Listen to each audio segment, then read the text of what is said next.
두 번째 환자분은 18세 여자 환자분이었고요. 예전에 절개 쌍꺼풀하고 앞트임 했던 환자인데, 수술 전에 사진이 화장을 조금 해서 그렇지 화장을 안 하고 있으면 쌍꺼풀이 거의 풀린 상태예요. 흉터도 조금 심했었고 약간 졸려 보이는 느낌도 좀 있었고, 콧등이 조금 낮고 미간이 굉장히 밋밋해요. 직반버선보다는 약간 반버선에 가까운 화려한 코를 원했고, 많이 못 높일 수밖에 없는 환경이었는데, 상대적으로 또 코끝은 되게 오똑한 편이었거든요.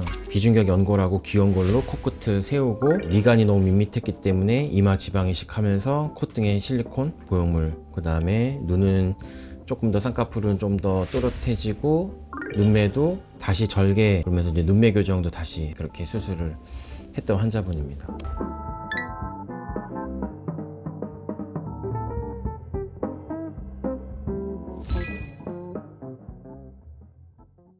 이 친구가 보면은 지금 18세인데 눈 수술을 4, 5년 전에 한 걸로 돼 있거든요. 그러면은 거의 중학교 1학년, 2학년 때 했다는 얘기인데, 요즘 그렇게 많이들 하는 것 같긴 해요. 뭐 어쩔 수 없을 때는 절개하지만, 너무 어린 친구들은 되도록이면 비절개로 수술하려고 하기는 해요.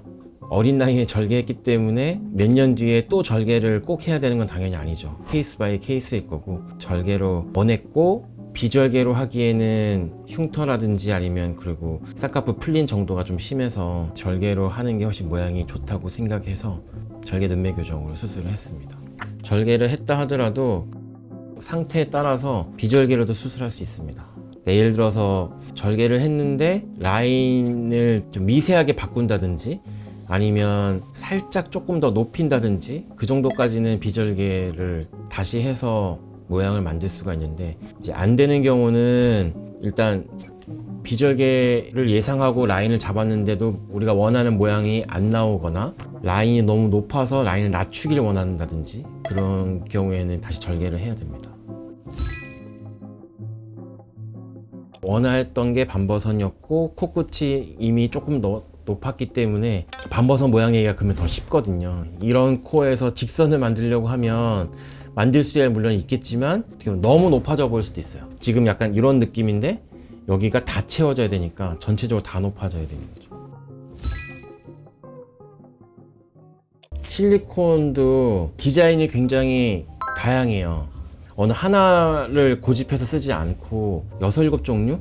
그 정도 스펙트럼 내에서 이 환자분한테 맞는 걸 쓰려고 해요. 병원에서는 싫어했어요. 많이 준비해야 되니까. 왜냐면 사람마다 코 모양이 다 다르고, 특히 이제 여기 모양이 다 다르잖아요. 보형물의 위쪽 끝, 보형물의 아래쪽 끝, 여기가 제일 중요한데 보형물 종류마다 다 다르거든요. 두께, 모양, 끝 마무리가 되는지. 그 중에 저는 3, 4mm 정도 썼을 텐데, 다른 종류의 보형물로 보면 3, 4mm가 아닐 수도 있거든요.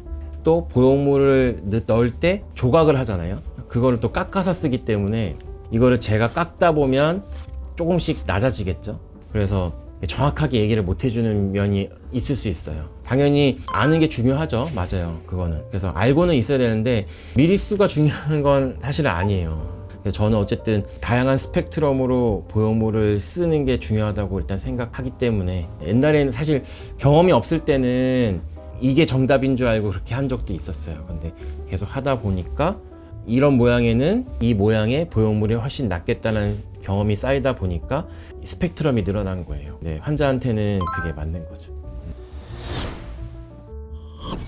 이게 보형물이 여기 부분에서 안 맞으면 많은 문제가 생길 수 있어요. 대표적으로는 보형물이 여기서 놀아요. 이렇게 왔다 갔다 놀다 보면 어느 한쪽으로 이렇게 치우쳐서 이제 고정이 돼요. 한쪽으로 편의가 되는 거죠. 이렇게. 그래서 다음 환자분이 그런 케이스여가지고, 그러니까 여기를 어떻게 잘 저스트하게 딱 맞히는 게 정말 중요하거든요.